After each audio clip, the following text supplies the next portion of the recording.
Hi everyone. இந்த வீடியோவில் நம்ம இங்கிலீஷ் ஷார்ட் ஹேண்ட் சாப்டர் 23 பார்க்க போகிறோம். சாப்டர் 23 என்ன அப்படின்னா halving principal section 2.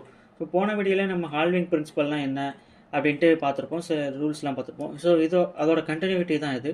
Halving principal Stokes எம்என்எல்ஆர் இதை வந்து எப்படி நம்ம ஹால்விங் பண்ணலாம் அப்படின்ட்டு சில ரூல்ஸ் கொடுக்குறாங்க. ஸோ அதுக்கு இங்கே நம்ம எப்படி ஸ்டோக்ஸ் எழுதுவோம் அப்படின்ட்டு கொடுத்துருக்காங்க பாருங்கள். எம்டி அப்படின்ற போது ஸோ இந்த மாதிரி என்டி எல்டி தென் வந்து ஆர்டி. ஸோ ஹால்விங் பண்ணி இப்படி தான் எழுதுவோம் அப்படின்ட்டு கொடுத்துருக்காங்க. ஸோ சில எக்ஸாம்பிள்ஸும் கொடுத்துருக்காங்க பாருங்கள். Made made made made aimed. அடுத்து பாருங்கள், the half length form LT standing alone is used only for words beginning with a vowel. So LT வந்து எல்டி ஹால்விங் மெத்தட் வந்து எல்டி மட்டும் இருக்குது, அதுக்கு முன்னாடி வவல் மட்டும்தான் இருக்குது, அதுக்கப்புறமா ஒரு முன்னாடியோ வவல் தவிர வேறு எந்த ஸ்ட்ரோக்கும் இல்லை அப்படின்னா மட்டும்தான் இந்த ஹால்விங் மெத்தட் எல்வி யூஸ் பண்ணுவோம். மற்ற இடத்துல எல்டி ஸ்ட்ரோக் வந்து ஃபுல்லாக தான் யூஸ் பண்ணுவோம் அப்படின்ட்டு சொல்லியிருக்காங்க. அது எக்ஸாம்பிள் கொடுத்துருக்காங்க. ஃபார் எக்ஸாம்பிள் ஓல்டு எல்டி இருக்குது, எல்டிக்கு முன்னாடி வவல் இருக்குது அப்படின்னா ஹால்விங் மெத்தட் எல்டி யூஸ் பண்ணுவாங்க. தென் வந்து எல்டிக்கு முன்னாடி சோல்டு எஸ் வந்துருச்சு இல்லைங்களா. ஸோ இந்த மாதிரி இடத்துல நம்ம ஃபுல்லாக தான் எழுதணும் அப்படின்ட்டு சொல்கிறாங்க. சோல்டு. அடுத்த ரூல் பாருங்கள். When a vowel occurs between LD or between RD, both consonant must be written in full. So எல்டிக்கு நடுவில் வவல்ஸ் வந்துருச்சு, வவல் சவுண்ட் வந்துருச்சு அப்படின்னா நம்ம ஃபுல்லாக தான் எழுதணும் அப்படின்ட்டு சொல்கிறாங்க. இப்போ ஃபார் எக்ஸாம்பிள் இங்கே கொடுத்துருக்காங்க பாருங்க. இப்போது பாலிட் அப்படின்ட்டு இருக்குன்னா எல்இ சவுண்டு உயி வவல் வந்துருச்சு இல்லைங்களா. ஸோ அதனால் ஃபுல்லாக எழுதிருக்காங்க. பேல்டு எல்டி. ஸோ ஈவந்தோ வந்திருந்தாலும் நமக்கு சவுண்டு தான் முக்கியம் இல்லைங்களா. பேல்டு எல்டி வந்திருக்கிறதுனால டவுன்வேர்டு எல்டி வந்து ஹால்விங் மெத்தடில் போட்டிருக்காங்க. அடுத்து அதே மாதிரி சார் ரோடு ஓ வந்துருச்சு இல்லைங்களா. அங்கே ஸ்வாடு ஆர்டி தான் லாஸ்ட்டில் வரனால ஹால்விங் மெத்தடில் எழுதியிருக்காங்க. அடுத்து பாருங்கள், த science cannot be halved to represent the syllable LERD, RERD respectively because the forms are used repressive. So இதை வந்து எல்இஆர்டி ஆர்இஆர்டி. ஸோ இந்த மாதிரி சவுண்ட்ஸுக்கு வந்து பின்னாடி ஒரு பார்ப்போம். அந்த மாதிரி இடத்துல நம்ம ஹால்விங் மெத்தட் யூஸ் பண்ண மாட்டோம், பிகாஸ் அது வந்து எல்டிஆர்டி மீன் பண்ணுறதுனால இந்த மாதிரி எல்இஆர்டி ஆர்இஆர்டி ஃபார் எக்ஸாம்பிள் ரிமெம்பர்டு இந்த மாதிரி இருக்குது இல்லைங்களா. அந்த மாதிரி வேர்ட்ஸில் வந்து இந்த மாதிரி ஹால்விங் மெத்தட் யூஸ் பண்ண மாட்டோம், ஃபுல்லாக தான் ஸ்டோக் போடணும். அடுத்து பாருங்கள், the strokes MP imp ing cannot be halved for the addition of either T or D unless they are hooked initially or finally. So imp or ingக்கு வந்து ஹால்விங் மெத்தட் கிடையாது, but அது வந்து ஹூக்கோடு ஜாயின் பண்ணும்போது halving பண்ணி போட்டுக்கலாம். தனியாக இருக்கும்போது halving பண்ண முடியாது, பட் ஹூக்கோடு இருந்துச்சு அப்படின்னா ஹால்விங் மெத்தட் பண்ணிக்கலாம் அப்படின்ட்டு சொல்கிறாங்க. ஃபார் எக்ஸாம்பிள் இம்ப்யூட்ன்றது இம்ப்யூட் இந்த இடத்துல எந்த ஹூக்ஸுமே வரல இல்லைங்களா, அதனால் ஃபுல்லாக எழுதியிருக்காங்க. தென் வந்து ஹேம்பர்டு இந்த மாதிரி எம்பி வருது, அதுக்கடுத்து டி வருது இல்லைங்களா, ஹேம்பர்டு. அதனால நம்ம ஃபுல் ஸ்டாக் ஹால்விங் வந்து நம்ம யூஸ் பண்ணிக்கலாம். ஹேம்பர்டு எம்பி ஆரை வந்து ஹால்வ் பண்ணி போடுறோம். அடுத்து லிங்கர்டு. ஸோ லிங்கர்டு நல்லா ஞாபகம் வச்சுக்கோங்க. இந்த எம்பி இங்கே வந்து ஹூக்ஸோட வர்ற ஸ்டோக்ஸுக்கு மட்டும்தான் ஹால்விங்கில் யூஸ் பண்ணுவோம். தனியாக வந்துச்சு அப்படின்னா நம்ம ஃபுல்லாக தான் யூஸ் பண்ணணும். அடுத்து பாருங்கள், RT and LT. The signs for RT and LT are generally written upward. RT LT halving வந்து நம்ம அப்வேர்டை தான் யூஸ் பண்ணோம் அப்படின்னு சொல்கிறாங்க. எக்ஸாம்பிள்ஸும் கொடுத்துருக்காங்க. So part belt. அடுத்து பாருங்கள், fort fault. But LT is written downward after N or இங்கு. ஸோ நம்ம அந்த எல் சாப்டர்லேயே வந்து பார்த்துருப்போம். என் வந்துச்சு, என்க்கு அப்புறம் எல் வந்துச்சு அப்படின்னா பெரும்பாலும் நம்ம டவுன்வர்டு எல் தான் யூஸ் பண்ணுவோம் அப்படின்ட்டு சொல்லியிருக்காங்க. அதே தான் இங்கேயும் என்க்கு அப்புறம் ஆர் இங்குக்கு அப்புறம் எல்டி வந்துச்சு அப்படின்னா ஹால்விங் எல்டிக்கு நம்ம ஹால்விங் பண்ணி போடுவோம். அந்த ஹால்விங்கும் டவுன்வேர்டு ஹால்விங்காக தான் இருக்கணும். என் ஆர் இங்குக்கு மட்டும் இந்த ஒரு எக்ஸெப்ஷன்ஸ் டவுன்வேர்டு எல்டி சைன் வந்து போடணும் halving. And it is written downward after W if no vowel follows L. So டபிள்யூக்கு அப்புறம் எல்டி வந்துச்சு அப்படின்னா அப்பையும் நம்ம டவுன்வேர்டு எல் தான் யூஸ் பண்ணுவோம் அப்படின்ட்டு சொல்கிறாங்க. டுவெல்ட். பட் எல்டிக்கு அப்புறம் ஏதாவது வவல் வந்துச்சு அப்படின்னா நம்ம வந்து அப்வேர்டு எல் தான் யூஸ் பண்ணுவோம் அப்படின்ட்டு சொல்கிறாங்க. எல்டி தான் யூஸ் பண்ணுவோம். பட் லைட் ட்விலைட் ஐ வருது இல்லைங்களா, ஐ வவல் வரனால நம்ம அந்த ஐ சைன் வந்து அப்வேர்டு எல்லுக்கு தான் நம்ம வந்து பிளேஸ் கொடுப்போம். ஸோ அதனால நம்ம அப்வேர்டு எல்டி தான் யூஸ் பண்ணணும். அடுத்து பாருங்கள், the light sign may be used for RT when it is not convenient to write RT. So இந்த மாதிரி டவுன்வேர்டு ஆர்டி யூஸ் பண்ண முடியாத இடத்துல அப்வேர்டு ஆர்டி வந்து யூஸ் பண்ணிக்கலாம். அப்போ அந்த மாதிரி ஆர்டி யூஸ் பண்ணும்போது சில இடத்துல ஆர்டி டார்க்காக காமிக்க முடியலனாலும் ஆர்டி, அதாவது ஆர்டிக்கு உண்டான ஸ்டோக்கே வந்து ஆர்டியாகவும் எடுத்துக்கலாம்.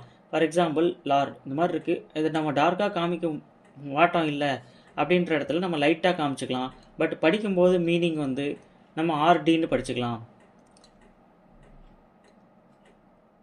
அடுத்து பாருங்கள், after the shun hook ST, அதாவது எஸ் ஸ்டோக்கை வந்து ஹால்விங் பண்ணி போட்டிருக்காங்க. Maybe written downward or upward. ST ஸ்டோக்குமே வந்து டவுன்வேர்ட் ஆர் அப்வேர்ட். எஸ்டி ஸ்டோக்கை டவுன்வேர்டில் தான் எப்போவும் எழுதுவோம். ஸோ அப்வேர்டில் எழுதுறது இந்த இதில் மட்டும்தான் எக்ஸப்ஷன்ஸ் கொடுத்துருக்காங்க, ஹால்விங்கில் மட்டும்தான் வரும் அப்வேர்டில். ஸோ ஃபார் எக்ஸாம்பிள் ப்ரொடெக்ஷனுக்கு பிஆர் ஸ்டோக்கு டி ஹால்விங் பண்ணியிருக்காங்க. ப்ரொடெக்ஷனிஸ்ட் அப்படிங்கும்போது டவுன்வேர்டு நம்ம டவுன்வேர்டு எஸ்டி எழுதுகிறோம். அடுத்து ப்ராக்ரஷன் அப்படின்றது ப்ராக்ரஷனிஸ்ட் அப்படின்ற போது மாதிரி அப்வேர்டு எஸ்டி வரும். ஸோ ஹால்விங்கில் மட்டும்தான் எஸ்டிக்கு அப்வேர்டில் எழுதுவோம், மற்ற எல்லா இடத்துலையும் டவுன்வேர்டில் தான் எழுதுவோம், ப்ராக்ரஷனிஸ்ட். அடுத்து பாருங்கள், joining of strokes of unequal length. Halving principle may be applied to words like afford, named, where the difference of thickness shows the inequality of length. So ஸ்ட்ரோக்கோட லென்த் அதிகமாக போகுது, இல்லை வந்து ஒரு மேலே கீழே அந்த மாதிரி என்எம் அப்படின்னு இருந்துச்சுன்னா என்எம் இந்த மாதிரி ஒரு இதில் போகுது அப்படின்ற இடத்துல நம்ம ஃபுல் ஸ்ட்ரோக் தான் யூஸ் பண்ணுவோம். பிகாஸ் இப்போது ஃபார் எக்ஸாம்பிள் லுக்டு அப்படின்னு இருக்கு வச்சுக்கோங்களேன், லுக் அப்படின்றத நம்ம இப்படி எழுதுவோம். லுக்டு கேடி, அதாவது இந்த கேடியை வந்து ஹால்விங் பண்ணி போடுவோம் இல்லைங்களா. ஸோ நம்ம ஹால்விங் பண்ணி போட்டாலும் அந்த கேக்கு உண்டான டைரெக்ஷனில் தான் இருக்குது இல்லைங்களா. ஸோ நம்ம ஹால்விங் பண்ணுறது அது ஹால்விங் கேடியா ஆர் வந்து கே தான் நம்ம அப்படி இழுத்துட்ருக்கோமா. அடுத்த சாப்டரில் நம்ம டபுளிங் மெத்தட் பார்க்கும்போது அதுவுமே இன்னும் வந்து கன்ஃபியூஸ் ஆகும். ஸோ அப்படின்றனால அந்த இடத்துல டிக்கு உண்டான ஸ்டோக்கை டி ஸ்டோக்கவே போட்டுருவோம் அப்படின்ட்டு சொல்கிறாங்க. எனக்கு எக்ஸாம்பிள்ஸ் கொடுத்துருக்காங்க. இப்போ மினிட். ஸோ இது வந்து இந்த மாதிரி ஹால்விங் பண்ணி போடும்போது ஹால்விங்கா ஒரு என் ஸ்டோக்கா அப்படின்றது நமக்கு தெரியாது. அப்படின்றனால மினிட் அப்படின்றத ஃபுல்லாகவே எழுதிடுறாங்க. அடுத்து பாருங்கள், half sized T R D is always disjoined when immediately following the strokes TD. அதாவது ஒரு வேர்டில் டி சவுண்டில் வந்து முடியுது, அதுக்கு முன்னாடி டிஆர்டி சவுண்ட் வந்துச்சு அப்படின்னா நம்ம அது பக்கத்தில் ஹால்விங் ஸ்ட்ரோக் வந்து போட்டுருவோம். ஃபார் எக்ஸாம்பிள் ஆட்டிடியூடு டி இட்டில் முடியுது, அதுக்கு முன்னாடி ஒரு டி சவுண்ட் வருது இல்லைங்களா. அந்த மாதிரி இடத்துல ஆட்டி அப்படின்றதுக்கு உட்டானது போட்டு ஹால்விங் பண்ணதை சைடில் போட்டுருவோம். ஸோ நம்ம எந்த இடத்துலையுமே வந்து ஷார்ட் அண்ட் ஸ்ட்ரோக் போடும்போது கை எடுக்கக்கூடாது அப்படின்னு சொன்னோமே, இந்த இடத்துல அந்த மாதிரி கை எடுத்துகிட்டு பக்கத்தில் ஒரு கோடு போடுறோமே அப்படின்னு கேட்கலாம். இந்த ஹால்விங் மெத்தட் தென் வந்து பின்னாடி ஒரு கட்டிங் மெத்தட் ஒன்று, ஒரு வெட்டு முறைன்னு தமிழில் சொல்லுவாங்க. ஸோ அந்த இதுக்கு மட்டும்தான் நம்ம வந்து கை எடுப்போம். அடுத்து ட்ரீட்டட் டியில் முடியுது இல்லைங்களா, அதுக்கு முன்னாடியே ஒரு டி வருது அப்படின்றனால ட்ரீ அப்படின்றதுக்கு நம்ம ஸ்டோக்கை போட்டுக்குவோம். அந்த டெட் அப்படின்றதுக்கு உண்டான இட்டு சவுண்டை வந்து ஹால்விங்கில் போட்டுக்குவோம், ட்ரீட்டட். ஸோ இதுக்கும் கண்டிப்பாக நம்ம வவல் சைன் வைக்கணும். ட்ரீட்டட் வவல் சைன் வச்சுட்டு அந்த பெரிய கோடு போட்டுவிட்ருங்க. அடுத்து டைட்னஸ். ஸோ இந்த மாதிரி டீயில் முடிஞ்சு அடுத்து நெஸ் வருது அப்படின்னாலும் நம்ம நெஸ்ஸுக்கு உண்டான சைனை போட்டுடலாம். ஹால்விங்கை போட்டு அதுக்கு கீழே நெஸ்ஸை வந்து போட்டுடலாம். இப்போ ஆப்ட்னஸ். ஸோ இப்போ ஆப்ட்னஸ் அப்படின்னு நம்ம எழுதும் போது ஆப்ட்னஸ், ஸோ இது ஒரு மாதிரி கன்வீனியண்ட்டாக இல்லை, அந்த மாதிரி கன்வீனியண்ட்டாக இல்லை அப்படிங்கும்போது இந்த மாதிரி நம்ம கட் பண்ணி எழுதிக்கலாம் கீழே. ஸோ இதெல்லாம் இந்த மாதிரி தான் வந்து நம்ம கட்டிங் மெத்தடில் பார்ப்போம். ஆப்ட்னஸ். அடுத்து டைட்னஸ். நெஸ் வரும்போது இந்த மாதிரி ஹால்விங் மெத்தடில் ஒரு இது பண்ணுறோம், அதுக்கப்புறம் நெஸ் வருது அப்படின்னா இந்த மாதிரி கட்டிங் மெத்தடில் வந்து கட் பண்ணி எழுதிட்டு போயிருங்க. அடுத்து பாஸ்ட் டென்ஸ் வந்து ஈடியில் முடியும் இல்லைங்களா. ஈடியில் முடியறதுமே நம்ம வந்து ஹால்விங் மெத்தட் வந்து யூஸ் பண்ணிக்கலாம் அப்படின்னு சொல்கிறாங்க. இது நம்ம முன்னாடி இதுலேயே பார்த்துருப்போம். ஃபார் எக்ஸாம்பிள் இந்த ட்ரீட்டட் இதெல்லாம் பார்த்தோம் இல்லைங்களா, அது வந்து எந்த இடத்துலலாம் நமக்கு டிஇடி சில இடத்துல வந்து இந்த மாதிரி சேர்த்து எழுதுகிற இடத்துல வந்து நம்ம ஃபுல்லாகவே சேர்த்து ஹால்விங் மெத்தட்லேயே போட்டுக்கலாம். எழுத முடியாத இடத்துல நம்ம அந்த மாதிரி கட்டிங் மெத்தடில் கட் பண்ணி எழுதிக்கலாம். இப்போ பார்ட்டட் அப்படின்னு வருது, பார்ட்டட் அடுத்து கோட், கோட்டட்.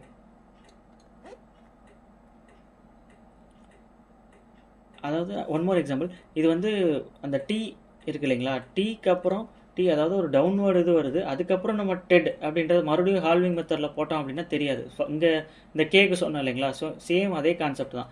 அதனால நம்ம அந்த டீயில் ஸ்ட்ரோக் முடியும் போது இன்னொரு டி அந்த மாதிரி ஹால்விங் மெத்தட் வந்துச்சு அப்படின்னா அதை தான் நம்ம கட் பண்ணி எழுதுவோம். மற்றபடி அது வெதர் அது வந்து பாஸ்ட் டென்ஸாக இருக்கலாம், அது எனி அதர் வேர்டாக கூட இருக்கலாம்.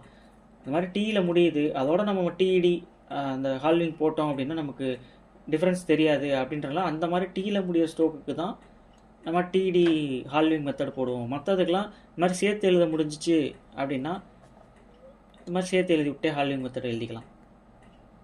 அடுத்து பாருங்கள், த ஹால்விங் பிரின்சிபல் இன் ஃப்ரேசோகிராஃபி. ஃப்ரேசோகிராஃபிக்குமே வந்து நம்ம ஹால்விங் மெத்தட் யூஸ் பண்ணிக்கலாம். எக்ஸாம்பிள்ஸ் கொடுத்துருக்காங்க பாருங்கள். இஃப் நம்ம தேர்ட் பிளேஸில் எஃப் போடுவோம் இல்லைங்களா, இப்போ செகண்ட் பிளேஸில் ஹால்விங்கில் எஃப் போடுறாங்க. இஃப் இட் ஈஸ் அப்படிங்கும்போது இஃப் இட் ஈஸ்.